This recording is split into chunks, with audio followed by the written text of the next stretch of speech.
Assalamu alaikum wa rahmatullahi wa barakatuh. Alaikum assalam wa rahmatullahi wa barakatuh. Alhamdulillah, may Allah accept our ibadah. May He be pleased with us and accept our dua. I hope you remember to pray for me too. Please make dua for me. I need it a lot. Alhamdulillah. And if there's anything that is infectious and which we are encouraged to spread, that is salam, one, as well as smile, please. It is one of the sunnah of Rasulullah sallallahu alaihi wasallam to always smile. Please smile. So that is my first rule. House rule on the program today, inshallah. Make sure you smile. Please spread salam, invite others to salam, and don't forget to always smile. Anyone who's not smiling on the program today, inshallah, I'll just tell them, please just log off. Alhamdulillah, that is just to welcome each and every one of us back on the special community engagement organized by CNMO in conjunction with BIMA. We pray Allah Azza wa Jalla to grant us good health and above all hereafter. Allahumma Ameen. We've had the opening dua, and next is for us to listen to a short admonition from the Amir, Alhaji Maruf Adewi, Amir of CNMO. But just before then, a quick reminder to kindly please every one of us invite others to be part of this and take note of every point that you want highlighted or questions you want answered, inshallah, on the program. Over to you, Imam. Amir. Assalamu alaikum wa rahmatullahi wa barakatuh. We thank Allah subhanahu wa ta'ala for making today for us to join this enlightenment program of about this Omicron. Alhamdulillah, Rabbil Alameen. We thank our guest speakers, both Dr. Majid and Dr. Odessa as well, and the organizer from bringing from our Halal Chapter, and the support we have from all our imams, headed by Imam Sadiago. And that's what Allah rewards each one of us. And the audience, the support that joined this program as well. Thank you for being part of it. And may Allah make it a rewarding program for us so that we can benefit from it here. The issue of COVID that started in 2019 is still there. I come in various periods, and the one we are battling with at the moment is Omicron. And as a Muslim, the Prophet told us in several occasions that we are there to protect people from death and sickness. In any situation where we find ourselves, where there's epidemics. So, and what do we need to do? We have the experts who will be telling us how to go about it. We have to recognize the fact that whenever things like this happen, we need to be able to listen and follow the guidance of our experts in the field like this. So, alhamdulillah, from my own perspective, there's nothing more important than for one to ensure that we do everything possible in order to be healthy at all times. And that's when we can be able to do whatever you want to do, even to serve others more other problems. So as a result of this, I will try and advise us as the Prophet advised the Ummah during the epidemic, whereby we are being told that if it's happening in a place, do not go there. And if you are where it happens, then don't leave the place. And that is exactly what the government of this modern day are doing in terms of being quarantined so that it doesn't spread. We have to do everything possible to ensure that we avoid places where there's crowd. We've been told that several times. And we know as a Muslim, we have, especially we men, we're encouraged to go to the masjid and do our salat in congregation. But in a situation where we find ourselves, if it's not possible, then we should refrain from it. And keeping our distance, ensure that we follow the basic hygiene principles. So those are the kind of a general advice being given. But as human beings, we tend to forget. So we need to keep on reminding ourselves. It might be repetitive, but it's worthwhile to ensure that we keep ourselves safe and protect ourselves, not only ourselves, but the public as a whole. We have the onus to ensure that when we have a disease that is contagious, that we keep to ourselves, we did not spread it. And in order to do that, is to ensure that we follow the government guidance. So I will leave the whole thing to our experts who will be giving us more enlightenment about this issue of another variant that we are battling with called Omicron. And may Allah subhanahu wa ta'ala give them the tawfiq to be able to give us the best out of their knowledge for us to be able to follow in order to protect ourselves and protect others as well. May Allah subhanahu wa ta'ala guide us and remove this pandemic as early as possible so that we can go back and live our life, do we meant during the salat, the congregation, and make life easy for each one of us. Amin subhanahu rabbika wa bismillah wa wassalamu alaikum salam wa alhamdulillah rabbil alamin. Assalamu alaikum. Wa alaikum salam wa rahmatullahi wa barakatuh. Alhamdulillah. I mean, I thought I was able to steal 2 minutes from Amir's time. Well, don't worry. I think again it elsewhere. The next 20 minutes, inshallah, shall have us witness some sharing of thoughts and expertise with Dr. Wajid. Dr. Wajid is a well-known face, name, and voice in our community, especially when it comes to our health and issues regarding our well-being. We want to thank you very much for accepting to be part of this. Dr. Wajid is an Assistant Secretary General with the Muslim Council of Britain, MCB, and of course is also a council member.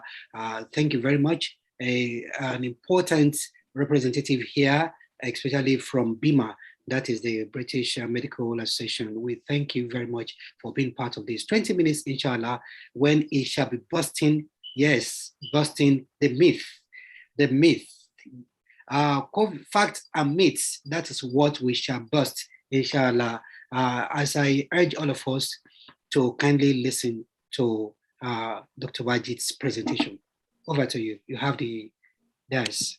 Jazakallah khair, and thank you so much, Brother Hassan. Thank you, Amir Maruf. Alhamdulillah Rabbil Alameen, wa salatu wa salam ashraf al-anbiya al-mursalin, nabiyana Muhammad, wa ala alihi wa sahbihi wa sallim wa ilayhi tasliman jami'an kathira. I want to thank Council of Nigerian Muslim Organizations UK and Ireland for inviting us again to speak, myself and Dr. Abdul Majid, to share a few words. I want to try something different because you have already heard what I was going to say anyway. I'm not going to say anything different. I'm going to say, get the vaccination. I'm going to say, wear the mask. So it could be a very short presentation. But actually, almost everyone who is here, probably you have had the vaccination and probably you're already wearing the masks when you go in a crowded space. Because the ones who are coming to this meeting, they are the leaders, they are the ones who have thought this through. They have some agreement with this message. As Brother Maruf was saying, for the reasons that he was saying, that, you know, this is something that as Muslims, we need to do our best to protect the health of ourselves and for the others. But there are many in our community who are not convinced. So I can't speak to them because they're not coming to this webinar. They're somewhere else. We all know them. Maybe they're in our family, maybe they're our friends, maybe they're just in our masjid, but they are there. And they need to be convinced. So how can we convince them? How can we speak to them? I would like you not to make the mistake that we made. What's the mistake that we made as healthcare professionals, as doctors? What mistake did we make? Number one mistake that we made was that we called them anti-vaxxer. By calling them anti-vaxxer, we insulted them and we closed the door for them to come and listen to us. It's like if you're trying to convince someone for coming close to Islam, you don't call them, you dirty kuffar. He's not going to come close to you. He's not going to listen to what you say after that, that Islam is beautiful, this, that, other. If you start off with in a way that they felt was insulting. So you know, this is you are my brother in humanity, come and sit down. It would be nice to them. So this is the first mistake we made. We thought that everyone who didn't take the vaccine is anti-vaxxer. Everyone who didn't want to wear a mask is against science. There are anti-vaxxers. There are some people, but they're a very small number. Majority of people, they just need some information. And if you give them the right information in the right way, from the right person at the right time, they'll take it. This we saw at the beginning of the vaccination drive. They were saying that 30% of Muslims were taking it. That's what they were telling us. We said, just wait. That's because you're going on BBC at 10 o'clock at night. Muslims, we don't watch BBC at 10 o'clock at night. You know, you're going on Daily Telegraph. This is not our newspaper that we read. And you're using, in a different method. You're speaking to your people. We need to speak to our people. And alhamdulillah, from 30%, really, I think it's closer to 70% plus Muslims have taken the vaccine, which is, after all the problems that are having, is a very good number. Again, we have the same problem with the booster. Probably 50% or less of Muslims have taken the booster vaccine. So again, we need to do the same technique. Number one, don't call them anti-vaxxer. Call them vaccine hesitant. They have questions. It's normal to have questions. And let's answer them. Number two, don't use logic for an emotional argument. This is the mistake we made. They said, I don't want to take the vaccine. We said, but look at the graph. What are you talking about? You're crazy. Look at the graph. They don't care about the graph. They're saying, I'm worried. I'm not so sure. It was too quick. They made the vaccine. What now? They have a booster? What, every 6 months I'm going to get a booster? I mean, what's going on, guys? Why didn't the vaccine work against Omicron? This is not a scientific argument. So if you try to answer scientifically for what is an emotional discussion, what is a non-scientific discussion, then you're talking there, they're talking here, you're missing each other all the time. So now when I speak to someone about the vaccine, I don't talk to them about numbers or graph. I tell them, do you want to protect your grandmother? This is the issue. Your grandfather, your grandmother. When you go to the mosque, there are people who are older than you that you think like your father. Yeah. Do you like them? Yeah, I like them. They're nice people. Would you like anything bad to happen to them? I don't want anything bad. Would you like anything bad from you to happen to them? No, never. Brother, this is why you take the vaccine. You are healthy. You're young, mashallah. Maybe you don't need it, but they need you to take the vaccine. So the second advice that we give is don't use too much science, too many scientific issues when this is really a discussion which is more about how people are worried or scared and emotions. The last point I would make, don't leave the job to someone else. Don't leave the job to someone else. Nobody cares who I am in your mosque. And even if your auntie is not taking the vaccine, She doesn't care. You can say, oh, Dr. Wajid, and he's this and that, and my CV. Who cares? Look, Imam Abu Hanifa, rahmatullah alayhi, his mother had a question, and she told him, I want you to go ask that man. Because she asked a fiqh question. Of course, fiqh question, you have Imam Abu Hanifa here, but he gave the answer. She said, no, I don't want your answer. I didn't ask you. I want you to go to ask that man. He is a storyteller. He's not a sheikh, he's a storyteller.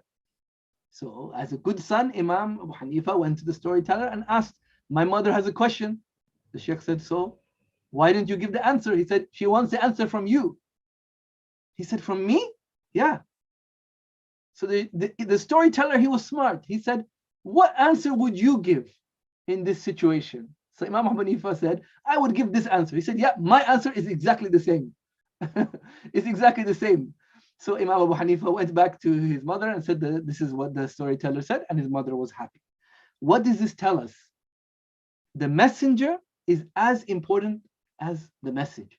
Why? It's not that his mother did not respect Imam Abu Hanifa. But as my mother said, I tried to give my mother some advice, medical ones, and she said, no. Look, I changed your nappies. I'm not going to listen to anything you have to say about medicine. I'm not interested. I will speak to a real doctor, okay? So I said, okay, I'll find a real doctor for you, someone who's more gray hair and older. So similarly, don't leave this job to someone else, because this is an important job. It's a life or death job. So it's your job. For your friends, for your masjid, for your relative, it's your job. You are the one they trust. Not BBC, not Chris Whitty, not anyone else. You are the one they trust. So speak to them, tea, coffee, after prayer, let's talk about it. What's the concern? If you don't have an answer to something, you can find out. But 9 times out of 10, they will listen to this. If we use these 3 techniques, this is my main advice. I know I'm not talking about Omicron, because that's the old way, right? I will come and tell you Omicron, this many mutation, you got to do this, you got to do that, la la la la.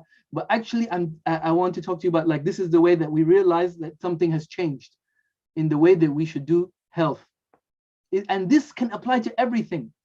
My brothers, my sisters, I don't want to scare you, but this is the truth.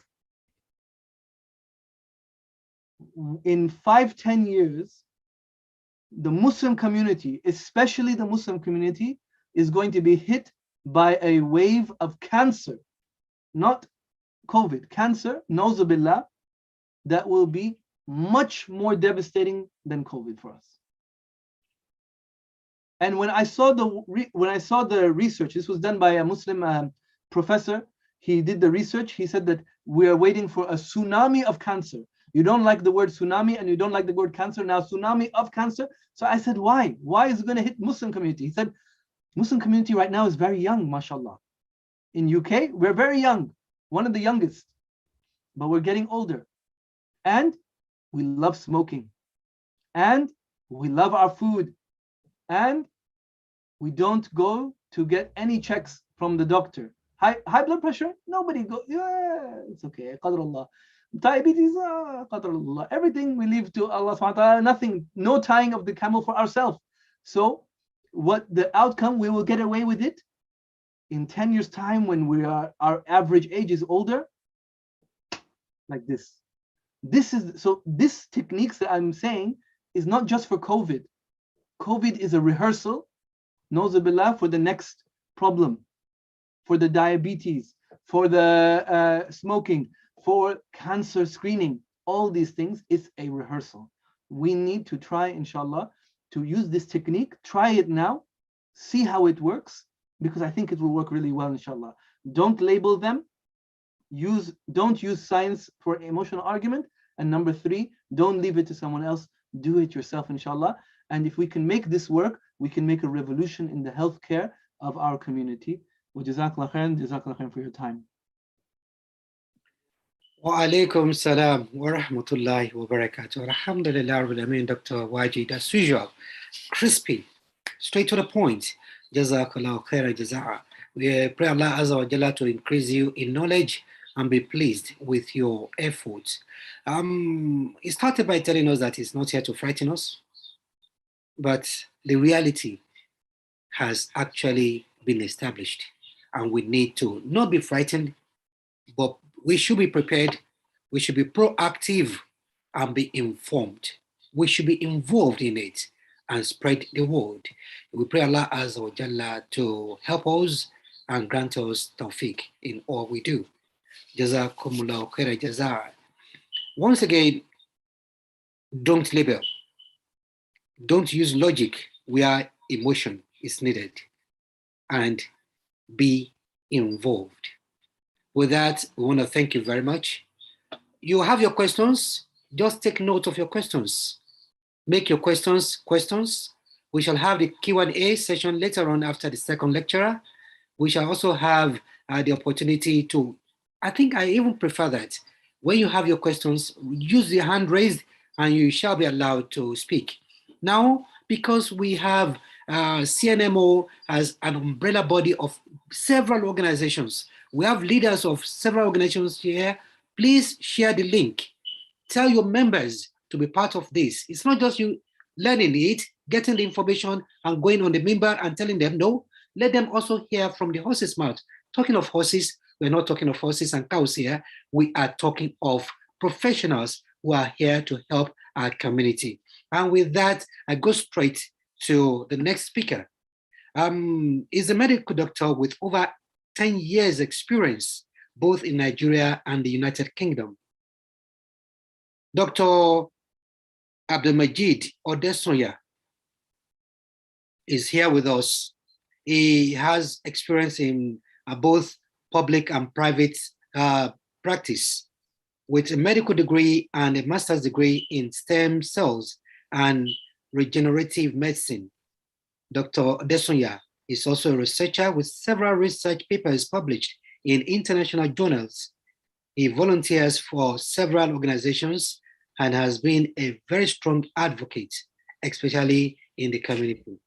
My pleasure to welcome each and every one of us as we listen to the next few minutes to Dr. Odessa. We pray Allah Azza wa Jalla make this a source of guidance to all of us and be pleased with us. Bismillah. Over to you, Doctor. Jazakumullah khairan to the organizers for inviting us for this program. And I pay all homage and respect to all my elders that are present here. It's a pleasure and a privilege, to be here speaking in front of all of you today. And for Dr. Wajid, Jazakumullah khairan, you've made the job a lot easier because you're giving a perspective that a lot of people would not even think about. So that's quite good because it makes things a lot easier. I'm going to come from a different perspective because it makes it, by the time you're going to marry the two together, it makes it easier to deliver the message, basically. Obviously, there's nothing new we have to say. There's a lot of information out there. We've heard it all. We've heard it on the news. But unfortunately, as good news is flowing out, there's also negative news that's flowing out as well. And, it's about making sense of these informations. And just like Dr. Wajid said, I'm not going to throw any graphs at you. I'm not going to throw any numbers. I'm a bit more about the procedure and how things happen and why they happen as well. So talking about Omicron, Omicron is basically, we all know what it is. It's a new variant of the COVID-19 virus. Now, I think to understand things a bit more, the first question a lot of people are asking is, what is this new name again? There's another new name that's coming up. How many names are we going to get? How many variants are we going to get? Is somebody just sitting down here and then cooking variants up, in a lab somewhere, basically? To answer some of those questions, the first thing we have to look at is how viruses are and why this is happening. For most of us, this is new information. But for those who have been within these circles, people who have been studying these things before, it is not new at all. This is something that happens regularly. And the commonest example would be the flu. That that's a bit more common in this area that we don't really notice much where we come from, even though it's present there as well. But you do notice that every year you need a new flu vaccine. And they have to basically cook up a new vaccine every year for the common strains of the flu, influenza virus that comes every year because it is seasonal. So that's the easiest way to actually understand how COVID works and why there are new variants. But the first question I was going to put up is, what is a virus itself? Because it makes it easier to also explain that process. Now, viruses are like the most primitive form of living things. In fact, there are actually arguments on whether they are alive or not, because they are basically just genetic information within a capsule, basically. There's nothing else there. Because they don't metabolize, they don't eat, they don't drink, they don't pee or poo, even if the most primitive forms, they don't do anything like that. So the question is, are they alive? But you also notice that, living things also do other things like reproducing, and these viruses are very good at doing that. So now coming to the question of variants, because viruses are, like I said, are made up of the most primitive information, which is what we call the RNA or the DNA. So basically, like a human, for example, or any plant, our cells have a lot of genetic information. The more complex organisms like plants and humans have it formed as DNA. Some viruses have it stored as RNA. Now, the viruses that have it as RNA are a lot, they're able to reproduce faster, but because they are so primitive, they can also change rapidly. Now, every time a virus or any organism has to reproduce, you have to copy that RNA or DNA that you have. So you have to make 2 copies. Now, because they are so simple, it is very easy to produce another copy, but that process can be prone to errors. Now, when that error happens, that's what we call a genetic mutation, because it results in a change in what comes out from that copy. Simple example is, I'll use an example for where we come from. People who make puff puff, for example. Dr. Juadu may not know, but that's some common pastry in Nigeria. You just basically take your dough and then pull out small samples into your frying pan. Now compare that to people who make biscuits or sweets. Toblerone, for example, everywhere you go is the same shape, is the same size everywhere. But your puff puff, comes in different sizes, even though they are also for the same 15 naira. They come in different sizes, so you can pick. You want the bigger one, you want the smaller one, you don't want the smaller one, and things like that. Now, for viruses, this means that some of the viruses that are produced with those errors they can evade our defenses because it will be a bit more difficult to recognize them. They could become more infectious because they could easily get in, faster, which is what we've noticed with the Omicron. But a lot of the time, actually, these things happen so frequently, but it leads to death of the viruses. So several mutations will cause the viruses to actually disappear rather than become more infectious. But of course, it is more value to us when it becomes more infectious, or it makes the virus more dangerous, or it leads to a new strain that the body is not able to deal with, basically. I don't know if I'm making any sense so far. If anybody has any questions, just post it in. I know the organizers have said we can ask later, but I'm happy to answer immediately if required. Now, coming to the real life, about these changes. Now, that change that I've just described is what often causes viruses to change. That's why the flu vaccine needs to be different every year. And that is why it is very difficult to actually deal with it, because by the time you put up one medication for it today, by tomorrow, the virus has changed its form. So the medication you brought out today is no longer working, which is the question that we're asking with all the vaccines. This new variant, will the vaccine work against it? So that's one form of how viruses change. Now, the other form is a bit more scary, and it happens, and that's what has led to some of the pandemics in the past. So this is not the first time.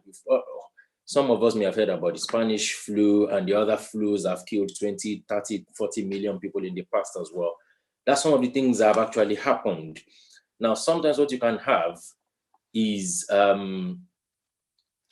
sometimes what you can have is when you have 2 strains of a virus, or sometimes even 2 different viruses infecting the same cell. Because the way viruses cause problems is to go into the cell, and they take the cell's manufacturing machinery. So what our cells use to produce hormones, proteins, and all that, they hijack that machinery, and then they use it to reproduce themselves. Now, in that process, the virus has to multiply. Now, if you have two viruses infecting the same cell, then you can have a hybrid. So we are people who love race and racist and all that. So, I'm black, somebody's white, somebody's yellow. So, for example, if you're in a town where they don't want black people, for example, it is easy to spot them. Have a police, anybody who is dark, pick them up.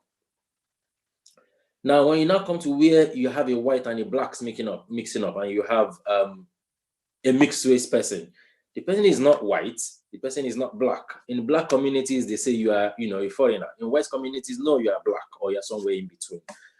In those cases, you now produce so when you have two viruses infecting the same cell, you can have a mix.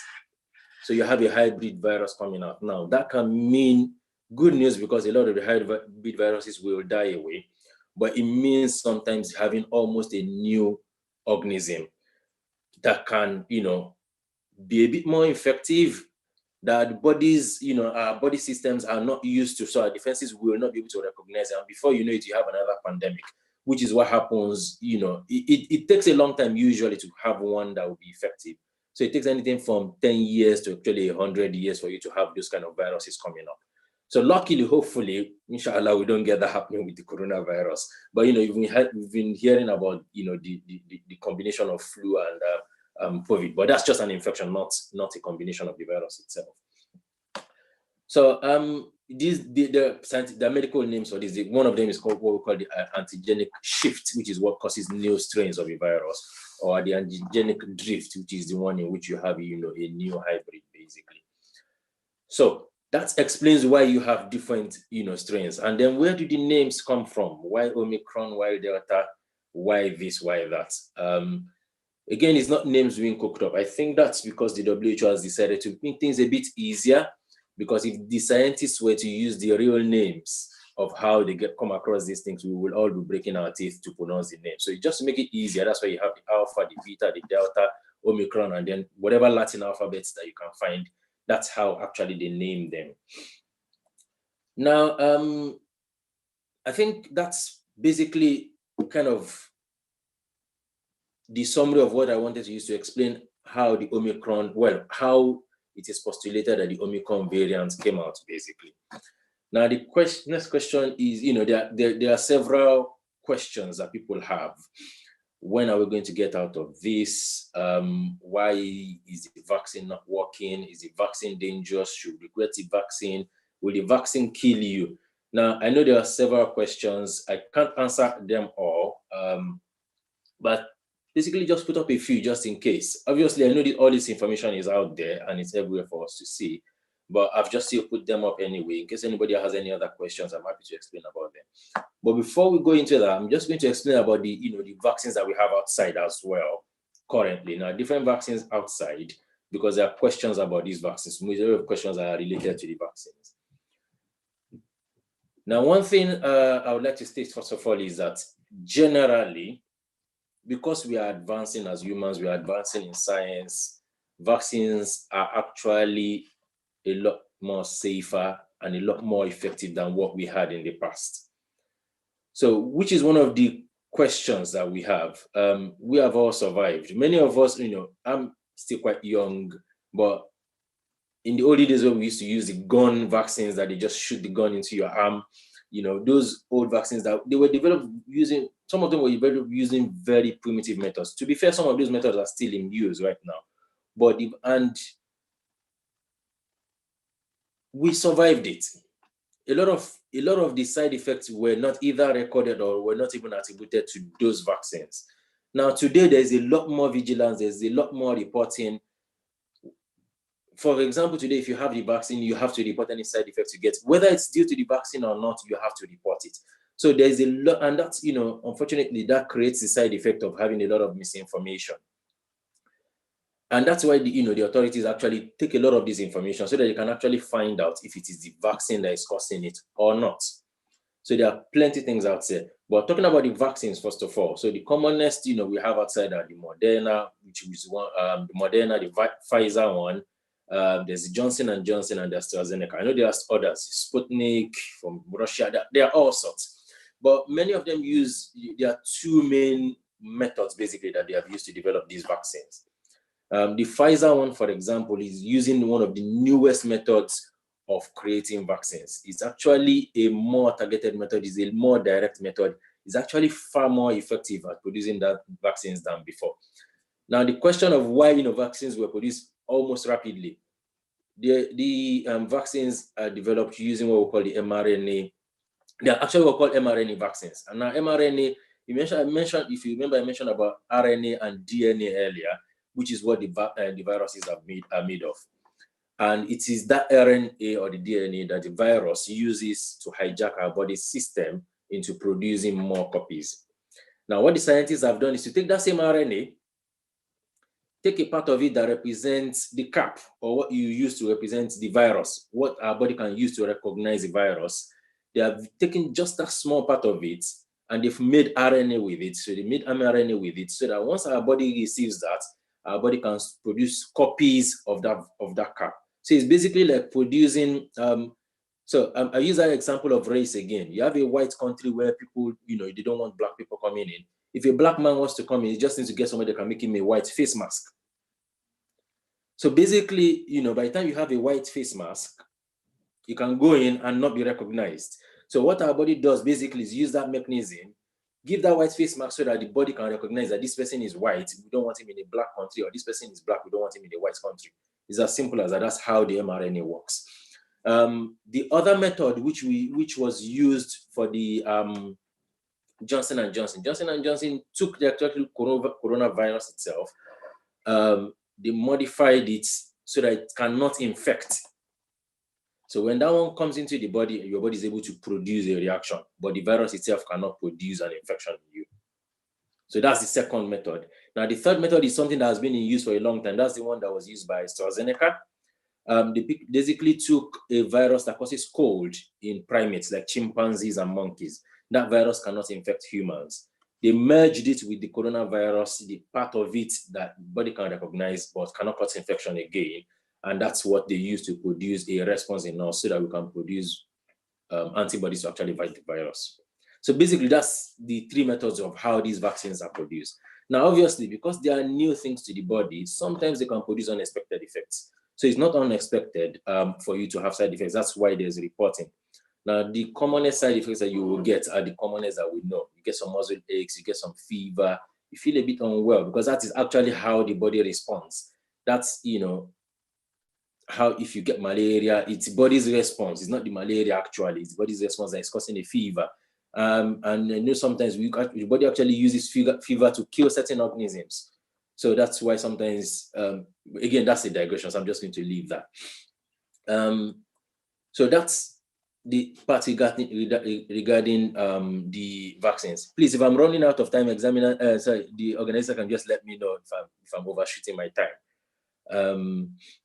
So now coming to many of the questions, are the vaccines safe? Like I said, they are actually safer than what we had before, and we did survive all of that, and we are all here today.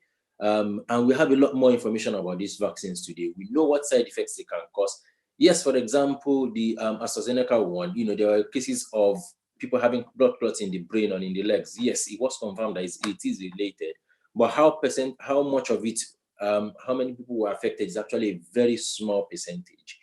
Now, like I said, there's a lot more reporting now. If we were to go back, 20, 30, 50, 60 years ago to when we were having the old vaccines, I don't know how many we would find if those vaccines were out today. In fact, I'm not sure if anybody would actually use those vaccines that we had in the past today. And as humans, we are resilient. We will always survive. That's one thing, unless Allah is ready to end the world, basically. Now, that's so that's one question. So the vaccines generally are safe. I think we already have that. At least it's over a year now that it's been here. Whether the vaccines will kill, because I've heard people tell me the vaccine will kill you. And we heard people, I've heard someone say, thank you very much for that, 5 minutes more. So I've heard someone say, oh, everybody who has a vaccine will die within 5 years. This is a new medication or a new agent that has come out. I don't know how you can predict that people will die within 5 years, because it doesn't make any sense, to be honest. So you can't really predict that. Now, question of, whether you can use, because some of us use, many home remedies. We use turmeric, we use onions, we use garlic, we use all sorts. Now, those things generally are good for your health because many of them have known medical benefits. But in terms of preventing you from catching the coronavirus or, preventing it from causing problems, to be honest, generally not really. It will make you a bit more healthier. You may be able to respond better. You may be healthy as a person, but in terms of coronavirus, it is not effective. Okay. And then the other question of, whether you can catch it from surfaces or whether you can catch it from pets or whether you can catch it from mails and things like that. So if you get something in the post that has arrived or you get a package that you ordered on Amazon and it's arrived, can you catch it from things like that? We do know that the virus survives for some time on surfaces, but it doesn't last long usually. So it's very unlikely unless somebody has sniffed, has sneezed or coughed on the wall or coughed on that particle a few hours before you picked it up. So generally, most of the time we are safe. And the outside advice is still the same. I can't reiterate all that. The importance of social distancing, the importance of wearing face masks. There's always a question of whether the COVID virus is just like the flu, because it's a mild illness, for example. We do know that we've been having the flu for several years. We know the mortality rates, we know the numbers, but that is without all these measures in place. So we do know that if, for example, to have COVID running around without those measures like face masks and things like that in place, we would have a very high mortality from COVID-19. Just like we noticed in the earlier stages, it was quite bad. We can remember how it was in Italy, in Iran, in China itself. So you can imagine without those restrictions in place, you can imagine what the numbers are. And then I think one last question I will ask is COVID-19 the most dangerous virus ever? Or, people have asked if Ebola and COVID-19, which one of them is worse? Maybe doing like a matchup. I think from the numbers, as we know, Ebola is a lot more dangerous and a lot more deadly virus, for example, than COVID-19. So it's not the worst thing in the world, and it's not going to kill all of us, that's for sure. May Allah protect us all. Whatever it is that I've said that is right has been from guidance from Allah. Anything that I've said that has been wrong, astaghfirullah, it has been from me. If we do have any questions, we'll be happy to answer them. May Allah protect us all and may He guide us all. Assalamu alaikum wa rahmatullahi wa barakatuh. Wa alaikum salam wa rahmatullahi wa barakatuh. Alhamdulillah. Let me thank you very much, Dr. Abdul Majid. That was quite wow. MashaAllah. He was able to take us back in those days when we have the SMG, small machine gun, being put from a van and stuck into your arm. Well, a lot of us still have those marks there. MashaAllah. Alhamdulillah. We survived that. Well, we surely do better. Alhamdulillah. The next 30 minutes or so, now we shall be having questions and answers. Please let us make it as interactive as possible. I will be pleased to read some of your questions, but I'll also prefer it to be very interactive by you asking those questions. But please make your questions so that it won't be another lecture, inshallah. Please kindly use the hand raised to indicate if you are to ask any question here, inshallah. I have Brother Kozim Odessa with hands raised. Kindly unmute yourself and ask your question. Brother Kozim Odessa, please. Assalamu alaikum wa rahmatullahi wa barakatuhu. Wa rahmatullahi wa barakatuh. Okay. Firstly, I want to thank the organizers of this program. It is not only educative, but very, very, very rewarding. And I want to implore the organizers once again to probably improve on publicity. Because I think it will help a lot, especially not only the Muslim community, but the whole of our community in general.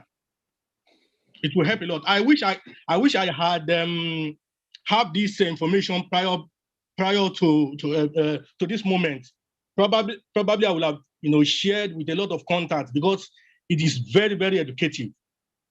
Now, also I want to thank the speakers, Dr. Majid, right? If I'm correct, the first speaker, and also my brother, Dr. Abdullah Majid Odessa, for the lectures. I have some questions. Now, I am not a medical person, and so I believe so many others too. Some of the problems we are having, have been, probably explained, especially on the mythology, the myth behind the COVID-19 in terms of the variants, the Omicron, especially the Omicron. Now, the problem we are having now is because we should be able to convince others to take vaccines. Because a lot of, if you check statistics, a lot of people have not taken this vaccine. And those of us that have taken found it very difficult to convince them, why they should take. Now we are on Omicron. If you check statistics, we are not the information on Delta variant is no more being given. Is it that there are no more Delta variants? Now that we are on Omicron, some of us that have taken the full vaccine have been asked to take the booster shot, booster 1, booster 2. And so there's every possibility that there is going to be another variant. I pray not. So what if another variant comes after Omicron? Are we going to be taking, for how long are we going to be taking this booster shots? Booster shot 1, 2, 3, 4, for how long? That's my question one. And then secondly, on safety of the vaccines. Safety of the vaccines. It's my own opinion anyway. If vaccines are being taken and taken for that long, I believe there will be an after effect. It might not be now, probably later, probably after 5, 10 years or whatever. I'm not saying it's going to kill or whatever, but I believe there is going to be after effects. Thank you, so that I don't drag my comments too much. Thank you very much, Brother Kazim Odessa. Thank you very much. The ball is in your court, doctors. Do you want to go first, Dr. Majid, or should I go? Because it's your brother, that I don't want you to get into trouble. No, you can go first. I think it's probably easier for you to go first. Yeah. Jazakallah khairan, Brother Sania, for the very, very good questions, actually. So the first question is, how many times are we going to get a booster? We had the original vaccination 1, then 2, then now we have to get a booster for Omicron. Tomorrow there'll be another one, then we have to get a booster for that. How much longer can this continue? It's a very good question. As a scientific community, there's an important point that a lot of people are not remembering, is that Omicron, it came in the winter. Now, in the winter, especially in many countries out in the northern hemisphere, the hospitals are packed already with flu. They're already packed with chest infections. So they're already on the edge. Now, if you add Omicron to the mix, it's much more dangerous than if it came in the summer. Also, it's very transmissible. So we have to realize that Omicron had many factors against it. The time it came, the fact that it was very quickly transmissible, and we didn't know whether it would be mild or whether it would be serious. So we had to get, the booster was important, because what we realized was that the immunity was coming down. And immunity coming down is normal. We get boosters for many things. Hepatitis B, we get boosters. You get booster for when you go for Umrah or you go for Hajj, you need to get booster vaccine. So this is normal. The body needs a reminder. And this is a way that Allah subhanahu wa ta'ala made us, right? Nobody is just told, be a good Muslim. That's it for the rest of his life. He doesn't need to be good. He doesn't have to. We need Iman booster. Allah subhanahu wa ta'ala give us Friday for Jumaa for booster, Ramadan monthly booster. We have spiritual boosters. We need physical boosters. This is normal. How many? We don't know. But we are, inshallah, the more people that are vaccinated the first time, then the less likely that we will have these extra variants, because the variants are more likely to happen in the people who are not vaccinated. Number two, the less likely that we will need to have too many boosters. We are coming close, inshallah, we are getting close to a situation where, just like the flu, COVID will be like the flu, inshallah. You know, every year you go to your doctor, he gives you the flu vaccine, and inside there is also, like COVID is one of the flu vaccines, that's it, and you get on, and you get on with life, inshallah, and that the difficulty level of it drops. That's what we hope, inshallah. We're getting there. We're not there, but if we are 50% on the way of the journey, it's not a good idea to say, I don't like this journey anymore, khalas, I don't want any more boosters, I will die here on this part of the road. No, get some boosters. They're not causing much difficulty, much trouble. There are side effects. Some people are having some side effects, but actually, overall, they're very safe. Dr. Odessa, you want to add to that? So I think Dr. Majid has actually said, most of it. Just like he said, we need a flu vaccine every year. And I've explained earlier that, our bodies respond. We need reminders, just like he has said. And then the virus can also change. So eventually, it's a question of whether we really don't know. Until the time comes, we don't know if they would need to change, because we may need boosters that will actually be different. If, for example, we were to get a new strain that the vaccines are not effective against, you may need a booster that would actually need to deal with the new strain. The booster we are getting currently is still the same one that we had before. So this booster is not necessarily for Omicron per se. So it's not a booster targeted at Omicron.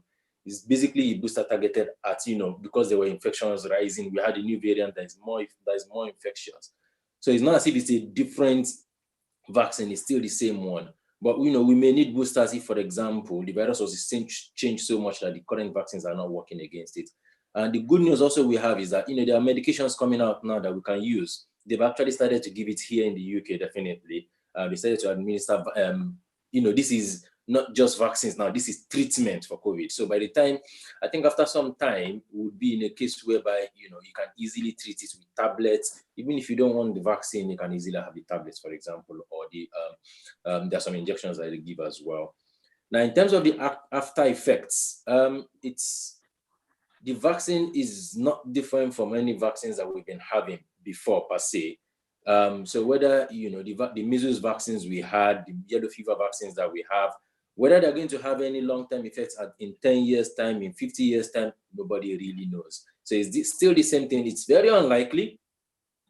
It's very unlikely to cause any long-term effects per se, because just like, a few months, or it's not even more than 6 months, our body is already forgetting the ones that we've had. We are needing to get boosters. So it's unlikely it's going to cause any long-term adverse effects per se like that. So generally, as far as we know, they are all safe so far. At least for the majority of the population. Alhamdulillah. Now, Dr. I just want to add one point. This point, a lot of people, they make this point that, look, you don't know what will happen in the future with the vaccine. You're right. We can't see the future, but neither can you. So why is someone saying that 5 years from now people may die, 10 years from now there will be serious side effects, based on what information? Just because it is new? Whereas the scientists, we have to ask ourselves, would the Muslim scientists and the Jewish scientists and the atheist scientists and the Nigerian scientists and the Australian scientists, all of them together, they have come together to destroy humanity and to ignore the problem that will happen in 10 years' time.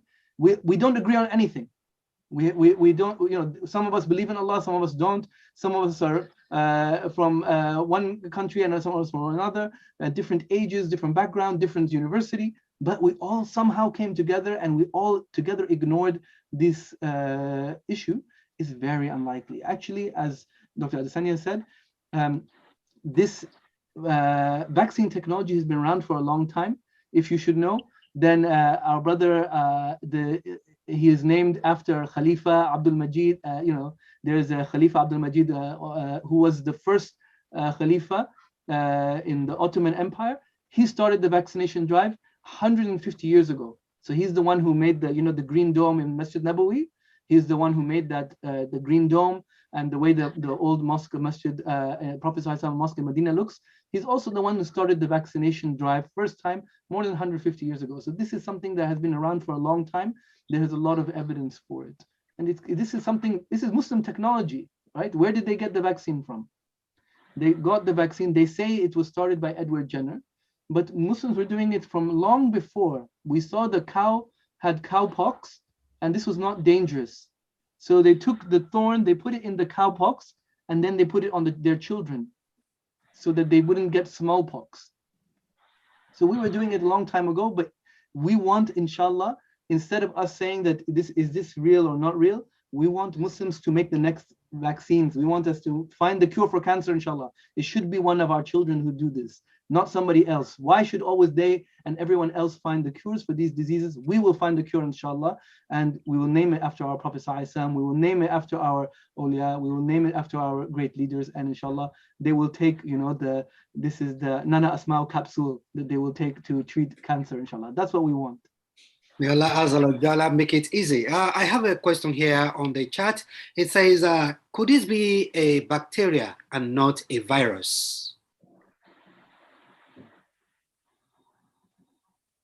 Dr. Majid, do you want to attempt that? Okay. Thank you very much for that question.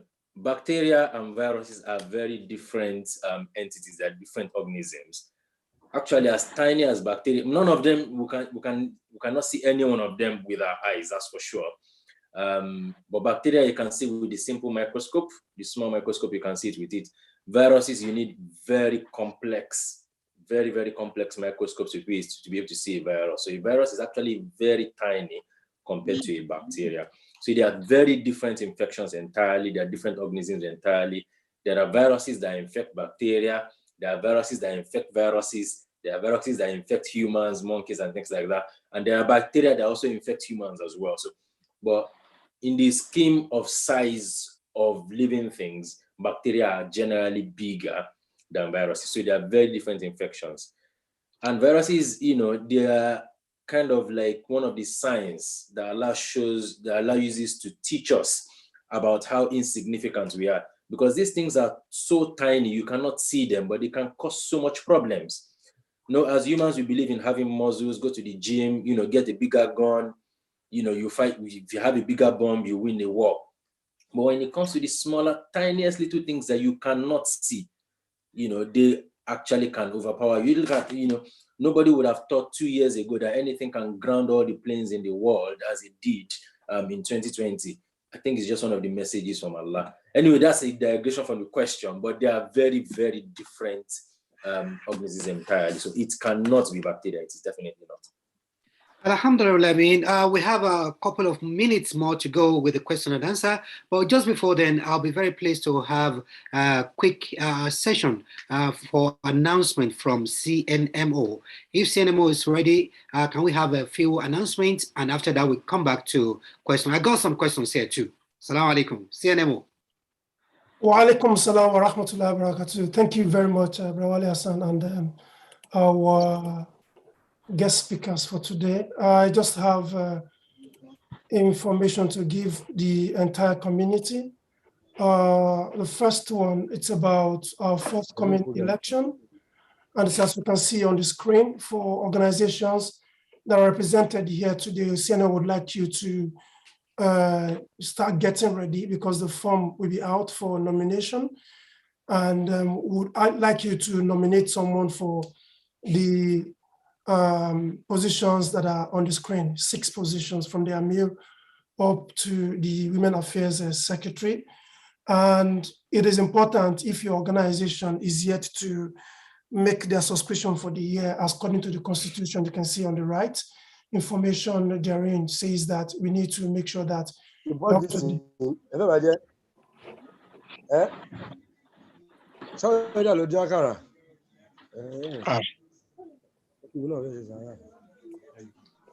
mute that person. Yeah, so we want to enjoin us to act according to the Constitution by making sure that we are up to date with our subscription. and make the right nomination. When the form is out, it will be automated, so to get to the electoral committee members. Unfortunately, they are not here. That's why I'm doing this announcement on their behalf. So it's just a reminder. Inshallah, today communication will be going out to various organizations. Lastly, as an organization, we know that we have expenses that we make. At least we all know the list of them is paying our CNM Zoom subscription and other expenses that we have. So I'd like to enjoin those that are with us today. If you're in the UK, that's the account number that you can use to donate towards our cause, towards the work of Almighty Allah. No amount is so small. We have people that have direct debit for CNMO. They contribute maybe £5, they contribute maybe £10, £20. It's whatever you can afford. Please just, for the sake of Allah, help us to make your own humble contribution to help us to continue to have this kind of event. Sometimes we do give some token to organizations, wherever they are struggling financially. So many ways that we support our organizations, help us to reach many organizations as well. And lastly, one of our brothers, I think Brother Cousin on Odessa, you mentioned publicity. Your point is noted. We'll continue to push and push. We'll continue to try our best to reach the community in many capacities as we can. So may Almighty Allah continue to guide us, all of us, all right, and give us the strength and the wherewithal to continue to do his job, and bless us and reward us in many fruits. Assalamu alaikum wa rahmatullahi wa barakatuh. Wa alaikum salam wa rahmatullahi wa barakatuh. Thank you very much, Alaji, for that beautiful one. We pray Allah Azza wa Jalla to help us, increase us in knowledge and guidance. Allahumma Ameen. We're back on the question and answer session. Somebody sent something to me now, which I think I will make an effort to share right now. It's a very quick one. Let's see how it goes. Here we are. Somebody sent this to me, and it's really frightening. It says, we have this booster after this booster after this booster. But the truth is that the public is being, I'm reading now from the text. It said the question is that we are being encouraged, members of the public are being encouraged to take booster after booster, but government officials are flouting the rules. Are they sincere? That's the question.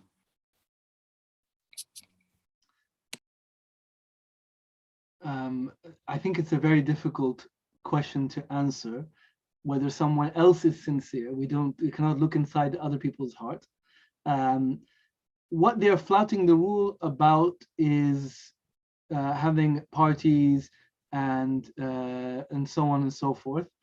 And there is a very useful story I will tell you. It's very short, but I hope it makes a difference.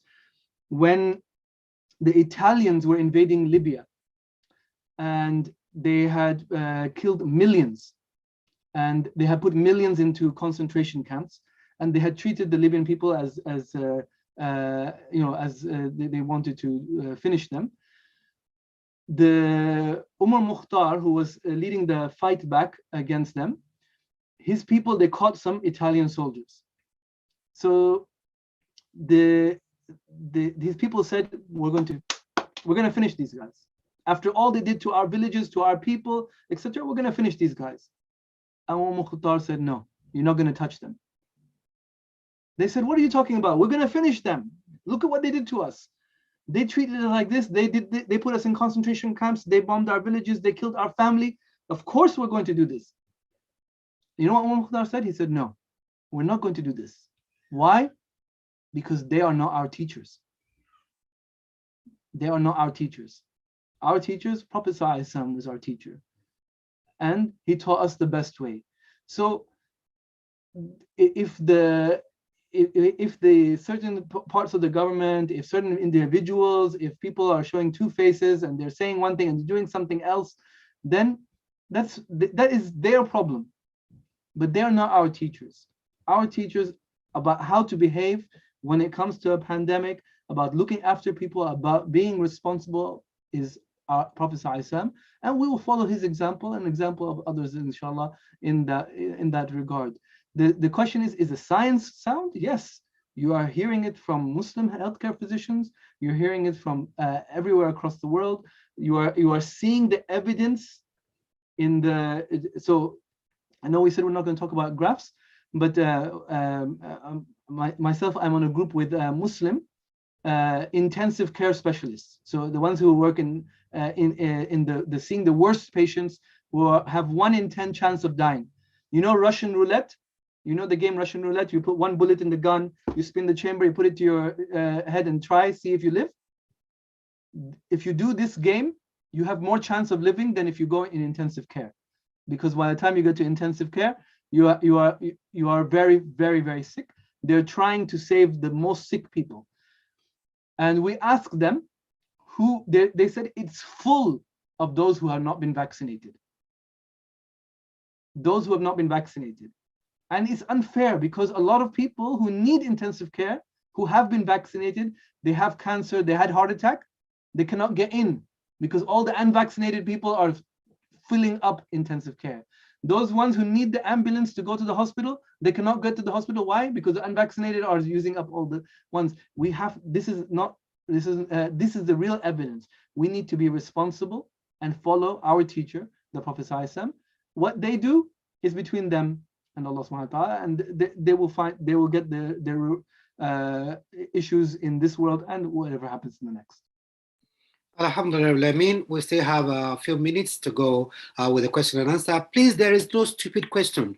Don't feel shy that, oh, when I ask such a question, that would be, oh, it's too banal. No, there is no stupid question. Ask, if not for yourself, others who are listening will get to benefit from whatever question you have. Please let us make it as interactive as possible. When you check the comment section, you shall have details of the account to contribute to CNMO. We pray Allah Azza wa Jalla to guide all of us. All right.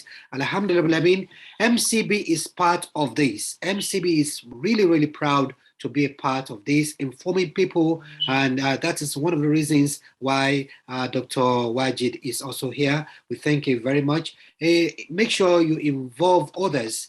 Any question you have answered here, any issues that you have addressed here, please make sure you pass it across to your members. We pray God Almighty to guide us all. All right. Allahumma Ameen. Still more questions? Kindly use the hand raise to indicate if you have any questions to ask. Brother Aderemi Abdul Qadri, kindly unmute yourself and ask your questions. Assalamu alaikum. Alaikum salam, sister, please. Yeah, my question is, I had AstraZeneca as my first and second dose. Is it safe to go for Pfizer as a booster dose? That's my question. Thank you very much. Mismatch of vaccines. Go for it, Dr. Abdul Majid. Okay. Jazakumullah khairan for that question. It is definitely very fine for you to have the Pfizer. You can have any other one as a booster. Initially, there were concerns about whether you could mix the vaccines or whether they could interact with each other. But at least so far, there's been nothing like that. So it's been very fine. I think we know generally that there's a lot less fear anyway with the Pfizer one. So yes, definitely, you can have the Pfizer as your booster. May Allah protect us all. If I could also add something else that I wanted to say earlier, because there are people who are a bit concerned about, whether it's better to have the infection so that you can get your own body producing the immunity for you, rather than having the vaccine, because that's a bit of a question that is coming up a bit more, even with some professionals now. I think one of the most powerful weapons that the COVID uses is the fact that you can't really predict how you will react if you get the infection. Find people who are younger, people who are healthy and fit are less likely to have very bad infections, but you have people who are very fit, no medical problems, no risks at all, and they get knocked down, they get to ICU, and some of them actually even die from COVID-19 infection. So it's a very difficult thing to say. You never really know how you would react if you get the infection. So that's why the vaccine is a safe option to at least we know that the vaccine makes even if you have an infection, the vaccine makes the infection less likely to be bad, and you're less likely to need ICU, you're less likely to be very unwell with it. And for those who have actually had the infection before, the vaccine is actually extra insurance for you. It's actually better protection on top of what you've had. Just like we've said a few times now, the immunity that you get from either the infection or from the vaccine itself, unfortunately, doesn't last long. At least for now, it doesn't last long. So you do need boosters. So the vaccine is actually a booster for you as well. Assalamu alaikum. Wa alaikum salam wa rahmatullahi wa barakatuh. I got 2 hands raised. Brother Cousin Odessa, first, can you unmute yourself and ask a question?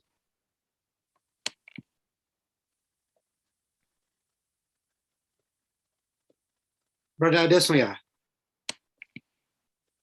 you need to unmute yourself, please.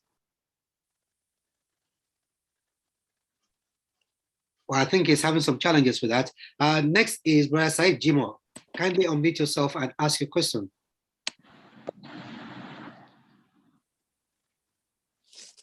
You are yet to unmute, Brother Said Jimo. Sorry, I thought I was on mute. Sorry. Once again, the question I want to ask is about the test that we do for COVID-19. In my workplace, it was funny. Somebody had a negative LFT test. So because he was curious to know whether he actually had it or not, he went for PCR. So the LFT was negative and the PCR became positive. So the question then is, we get told from school that our children need to do LFT test maybe twice in a week. Do we trust the result that we get from the LFT? Because you may not know that you are positive or you're moving around, passing it around. So which one should we trust to actually safeguard our community like you've been talking from the beginning of this program? Assalamu alaikum. Alaikum salam wa rahmatullahi wa barakatuh. Doctors. To be honest, they're playing games with this. I mean, they're saying 10 days, then 5 days. You now don't do the PCR, do the lateral flow, and this. I hold up my hand and say we are not very good in giving clear, consistent information to the public. Even we are confused. What I would say, which made sense, was if you have no symptom, if you are completely well, but you want to check whether you may have it and you are still, waiting to get symptoms in a few days, because the first 2 or 3 days you don't have any symptoms, then do the lateral flow. If you have a symptom, what is a symptom? It's coughing, it's a headache, very, very tired, these kind of things, then go get the PCR.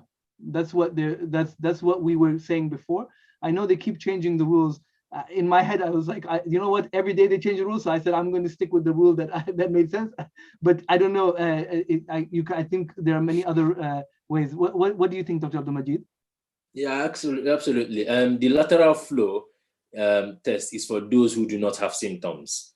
Of course, if you have symptoms, you can still do it anyway. But the lateral flow is actually the kind of demarcation that we had initially was those who are asymptomatic, who are fine, but think may be infected or need to be aware whether they're infected because of their job or because of certain other reasons. They need to do the lateral flow. But if you are getting the symptoms, you actually need the PCR. Now, just like you said, there are people who have had negative lateral flows and positive PCR. We are humans. Nobody can completely understand every single human because everybody will never follow the same pattern. So there are people who have been positive on lateral flow, having symptoms, and negative on PCR as well. Some of it is related to procedure, how it is done. Some of them is the kit. You can't really explain everything, unfortunately, but definitely it does happen. Alhamdulillah, I mean, Elijah Abekesu Savage, over to you. You have your hand raised. Can they unmute and ask a question?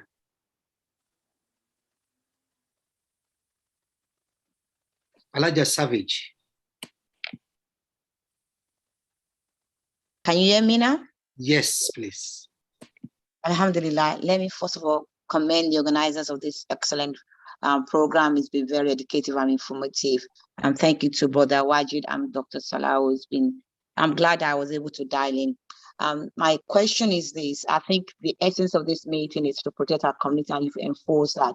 There is a gap, and I think I mentioned at the last meeting we had on this topic, which is our youth who are refusing to take the vaccine. It is a concern of mine because I've got one youth who has refused and was recently infected, and alhamdulillah, it wasn't serious.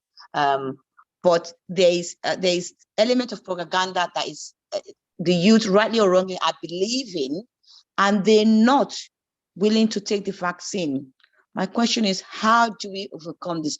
Where do we go? I know we have to keep talking, and but concern is for their health, and also in the longer term, I know taking the vaccine will be part and parcel of what we have to, like a passport. So anything you can give us to help the situation, I'm very grateful. Salam alaikum. Alaikum salam wa rahmatullahi wa barakatuh. I just want to say that Sister Bilkiso is one of my colleagues in MCB, mashallah. Her, Sister Rashida, Sister Majid, all members of the community, mashallah, who are really helping the whole Muslim community in many ways. So thank you very much for that question. To me, I'm really worried about this question, because if they're not listening about the vaccine, what else are they not listening about? Because this for me is a sign that there's a gap between us. I know that if my father told me to take the vaccine, and if I started asking, the COVID would be my second problem. My first problem would be, something else. So you would listen, and you would listen first and then ask questions afterwards. But now, the new generation, they need more convincing, more speaking to. I think the thing is that up to now, the youth were not going to come to this kind of webinar, right? I mean, they're on TikTok, and this is what they spend their time on. It's 10-second, 20-second video, and that's it. They have the attention span is that small, and the way that they get the information is different. So we have to adapt. COVID is an opportunity for us, inshallah, to also change, because the way that we adapt our messaging and the platform and the way we speak to them for the vaccine will also give us very good ideas of how we can also speak to them about Islam and our culture, our values, and so on. Because this is what we find. The majority of our youth, this is something I was told by in every single country I've ever given a lecture, they say the same thing. On Friday, there are more Muslim youth in the club, in the disco, than in Jumaa. Anywhere in the world, there will be more in the club or in the disco than in the Jumaa, because there's a gap between us and our youth. We have to connect now with them. Where are they? How can we speak to them?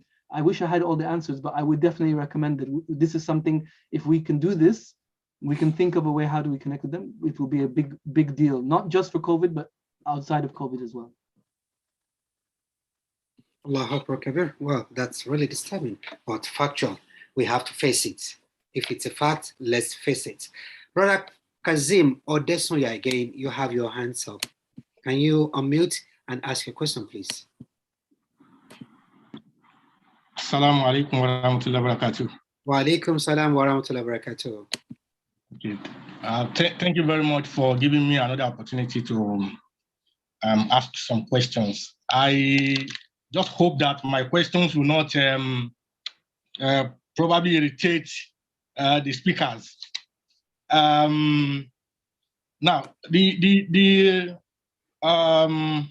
was a question being asked now, or probably a comment that says that our youth are probably being somehow obstinate to take those vaccines. I believe it's not only the youth. Majority of our people, of the populace, are not willing to take. Not only the youth, and the reason is part of what I said before. You see, a lot needs to be done to for our people to be educated on this. Now, there's a recent video, viral video by someone from probably from WHO, saying that there is no difference between the vaccinated and the unvaccinated. I mean, if such a video is coming from, from that angle, then how do someone who is not educated at all will now, wants to take the vaccines willingly? That is one. Now, my second point is there any difference between inoculation and vaccination?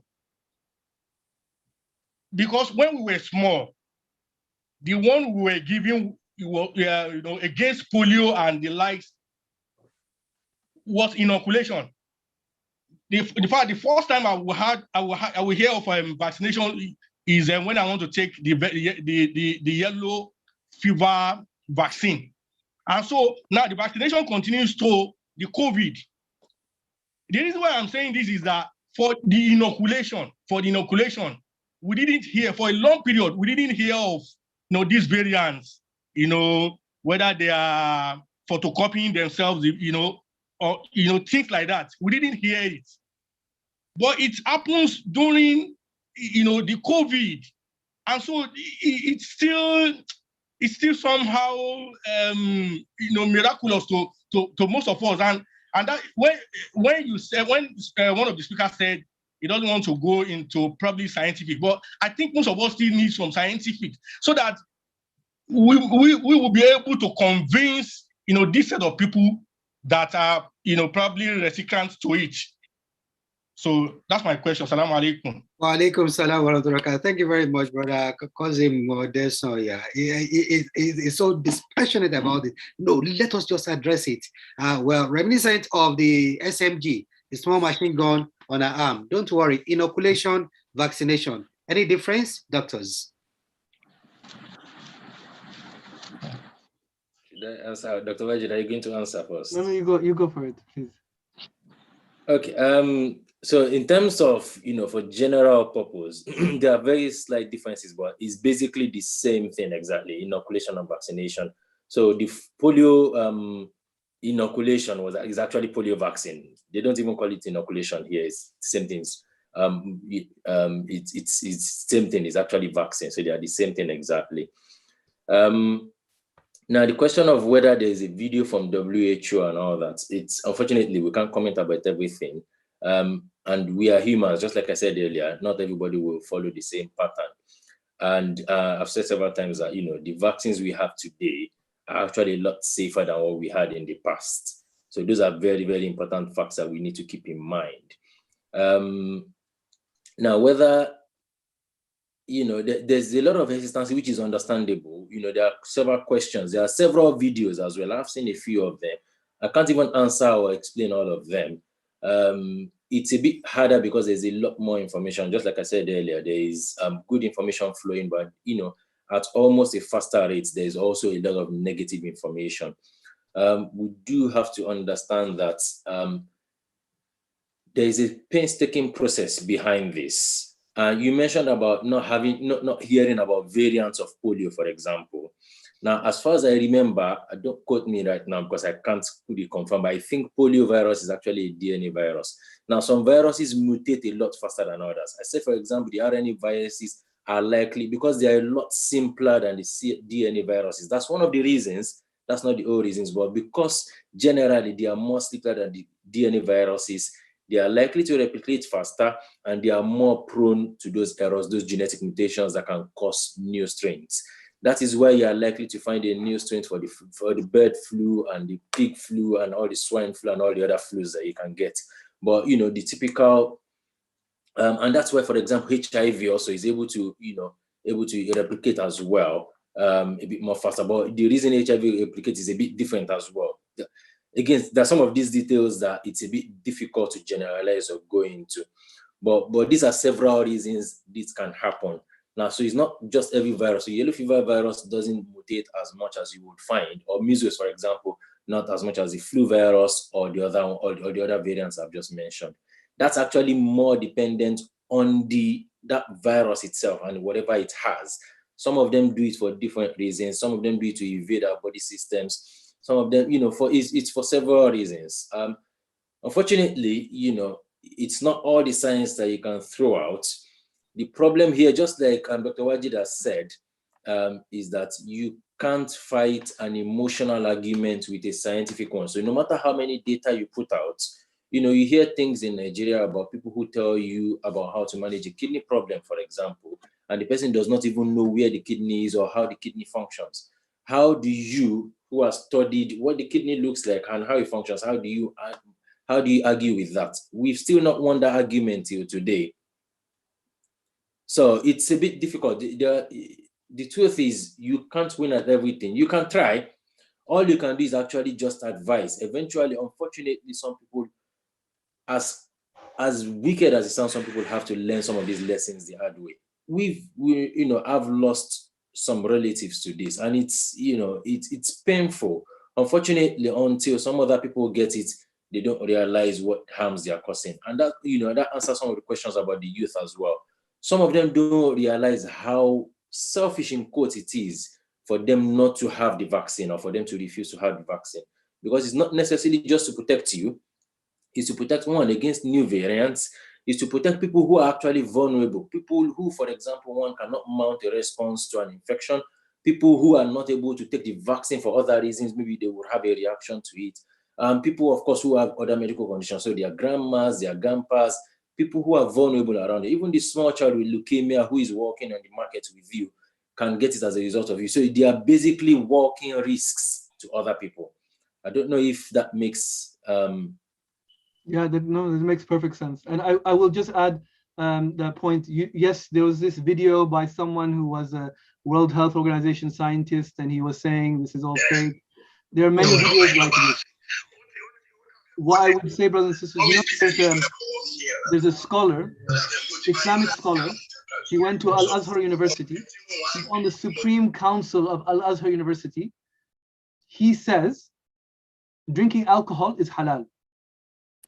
Believe it or not, he says drinking alcohol is halal. It's haram to get drunk, but you can drink alcohol, no problem. A little bit is okay, but don't get drunk. Will you accept it? Anyone here? Why not? He's a scholar. And he's got the turban and everything, Al-Azhar. He's got the degree. Why not? Why don't you accept it? Why? Because 99.99999% of all of Islamic scholars, the majority, have said that this is haram.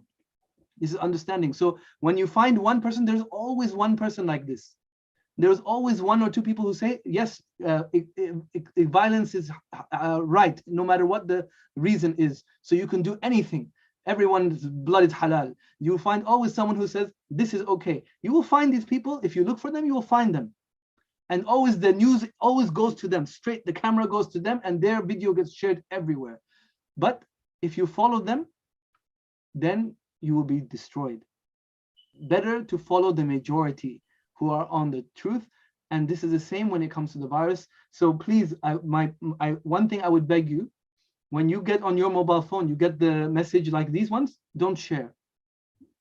Let it die on your phone.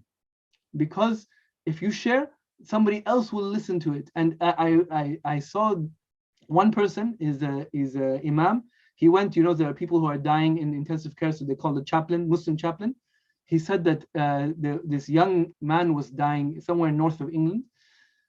And he said, I will complain to Allah about every single one who convinced me that the vaccine was wrong, because now I'm dying from it. He was young, he had young children. I mean, we have to be careful when sharing this information, and know that there's always one or two people who have fringe views. Don't follow the fringe, because the fringe is not something that's good for us. We are a nation of middle path, inshallah. Alhamdulillah, thank you very much.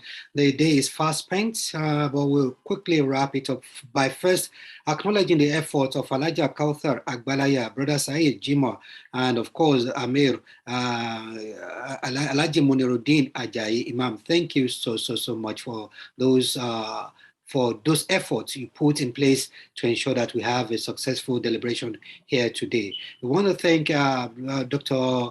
Abdul Majid, Odessa, as well as Dr. Majid. Thank you so much for your great efforts here.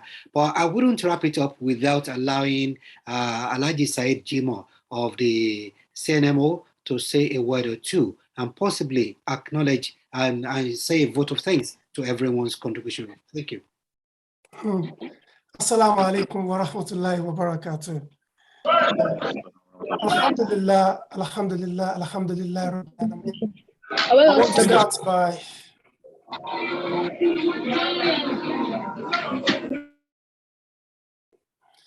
want to start by appreciating our speakers for today, starting with Dr. Majid.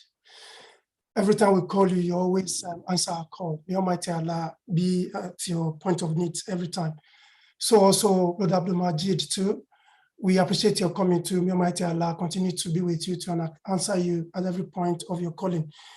And we also want to, on behalf of CNMO, appreciate BIMA. Every time we call upon them, they always provide us resources, and as well as MCB for that beautiful work they are doing and making sure that the voice of Muslims are heard or is heard within the community at large. So also I want to appreciate the community for answering the call, for being with us today to listen to what our doctors have to say. I believe you have learned one or two things today, and it has helped for you to disabuse or eliminate some of the myths that you have about COVID-19. But just to add, like I was raising up my hand before, I'm a cybersecurity professional, and I just want to touch about one point that you have mentioned, Dr. Majid.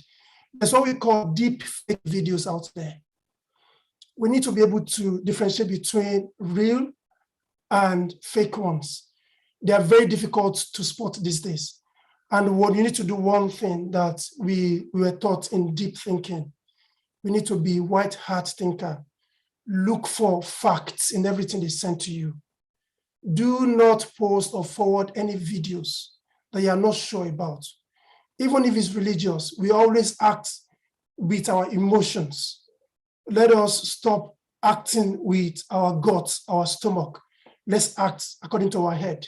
There are a lot of misinformation, disinformation going about. One thing I do tell our community is, if you forward a fake or an unsubstantiated information about COVID and somebody dies as a result of that, imagine what will be written in your account. So be very careful.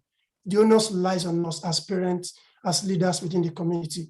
On that note, I would like to end and thank everybody once again. Without thanking the Imam, I've not done justice. Our Imams, they've been doing a very good job for us in our community. They've been our spiritual guide during the trying times and before the time too as well. During the pandemic, they've been the one we run to. They give us the hope that inshallah we'll get over this. May Almighty Allah continue to be with every one of us. Jazakumullahu khairan. Assalamu alaikum wa rahmatullahi wa barakatuh. Wa alaikum salam wa rahmatullahi wa barakatuh. But before you go, I think I still have the hand of Alaja Bilkis Savage. Probably she has an information for us. Can you confirm that? Yes, I do have. I think there's a key action point that I highlighted from this program, which is what Brother Majid echo. I think MCB, BIMA, and CNM should look into the point of the youth reluctance. I think if they can all work together, like Dr. Majid said, it's a belief, it's not fact, and it's across all communities. But I think if the three organizations can take that forward, it will be really addressing the issue. Salam alaikum, and thank you for giving the opportunity to address that. Wa alaikum salam wa rahmatullahi wa barakatuh. Alhamdulillah, I mean, the parting shot from me is that فَذَكِّرْ فَإِنَّ ذِكْرَى تَنْفَعُ الْمُؤْمِنِينَ. Please ensure you remind others. Be reminded yourself. Indeed, we have a lot of benefit in reminding yourself and getting others reminded. The booster, the inoculation, vaccination, call it whatever name you want to call it. Make sure you care for yourself and care for others around you. The use of sanitizing your hands, the face mask, and keeping this distance. All these are measures to ensure that we live a worthy life. We are not just doing it just for our sake, we're also doing it for those loved ones amongst us. We pray Allah Azza wa Jalla to give us a fulfilled life and in the hereafter grant us his pleasure. Allahumma Ameen. Can I quickly invite Brother Muniruddin Ajayi to give us the closing dua before we wrap it up today, sir? Brother Muniruddin Ajayi. Can I see him there? If not, can I invite Alaja Abia Kerele, no matter how briefly? She's an afar, and I want to admit that.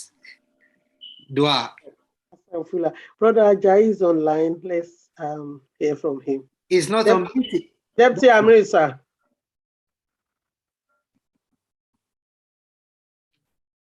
Someone is going to pay for the 1 minute we are spending now. Okay. Once again, let me thank everybody that have been here today. May Allah grant us all ease. May Allah ease all our affairs, and may Allah reward everybody for their time. Let's say Fatiha. Bismillahirrahmanirrahim. Alhamdulillah Rabbil Alameen. Ar-Rahmanir-Rahim. Maliki Yawmiddin. إياك نعبد وإياك نستعين اهدنا الصراط المستقيم صراط الذين أنعمت عليهم غير المغضوب عليهم ولا الضالين. Ameen. Thank you all. Thank you very much. Everybody. Assalamu Wa alaikum salam wa rahmatullahi wa barakatuh. Please take note, the contributions will be greatly appreciated. Check the details of the bank bank details of CNMO. Your little contributions goes a very long way to ensure that we do more to our community. Assalamu alaikum wa rahmatullahi wa barakatuh. Wa alaikum Salam wa rahmatullahi wa barakatuh. Really appreciate it. Alhamdulillah, Alameen. Alhamdulillah, Alhamdulillah, Rabbil Alameen. Thank you, everybody.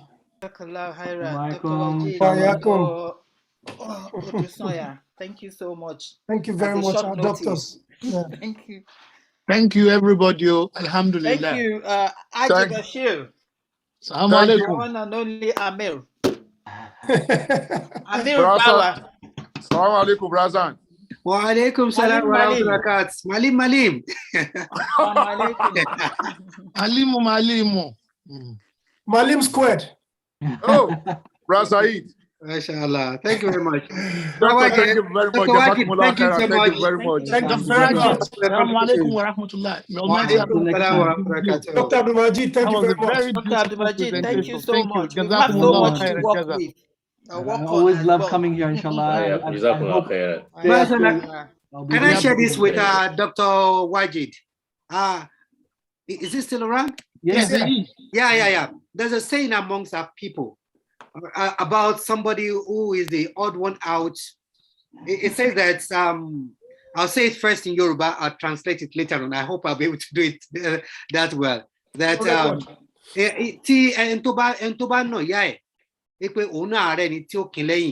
that if anyone chooses in the village to beat up his or our mother, you'll be shocked that there will still be someone who will support such a person. Yes. Obvious as it is that it's wrong for us to take our health for granted. Yes. We shouldn't be shocked that people will still say, come on, it doesn't matter. You are going to grow feathers in your armpit if you take the vaccination or inoculation. We pray Allah Azza wa Jalla to help us have a clear understanding. I'm going to use that story, Brother Hassan. That'll be a very good one, inshallah. That's a very good one. You know what? There was a time they were sending one video about sharing it. They said you put a bulb on your shoulder and it will light up. And my mom called me in Nigeria and she was telling me, I said, okay, after you have taken your vaccination, I said, you have taken it, can you put the light bulb and tell me whether the lights? And she was laughing. I said, that's how it is. Put the light bulb. Yeah. So may Allah help us. We'll continue to do our best. That's a very nice one. Alhamdulillah.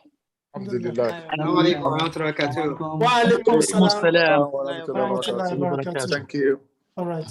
Thank you, everybody. Really enjoyed the session. You're welcome. Thank you. Alhaja Agbalaya, congratulations. Thank you. Thank you very much, sir. Ẹ kú ojoojúmọ́, ẹ kú gbogbo ìgbà wa. Àwa náà la jọ ń ṣe àjọṣe wa ni. Ẹ ṣeun, sir. Ẹ ṣé mo dúpẹ́. Alhaja Akerele mo kí yín o. Sister mi, ó jọ pé sister mi ti lọ bóyá wọ́n ní meeting mi. Alhaja máa pè yín láìpẹ́ yìí, Alhaja Agbalaya. Yes, sir. All right, sir. I tún prepare for the next program ni. Ẹ pè mí náà. Gbogbo program mẹ́ta mẹ́rin ló papọ̀ lé ní nìkan. Prepare for next program. Ẹ pè mí náà, Alhaji. Ẹ pè mí náà. Okay. Naam, àmín. Naam, salamu alaikum wa rahmatullahi wa barakatuh. Wa alaikum assalam wa rahmatullahi.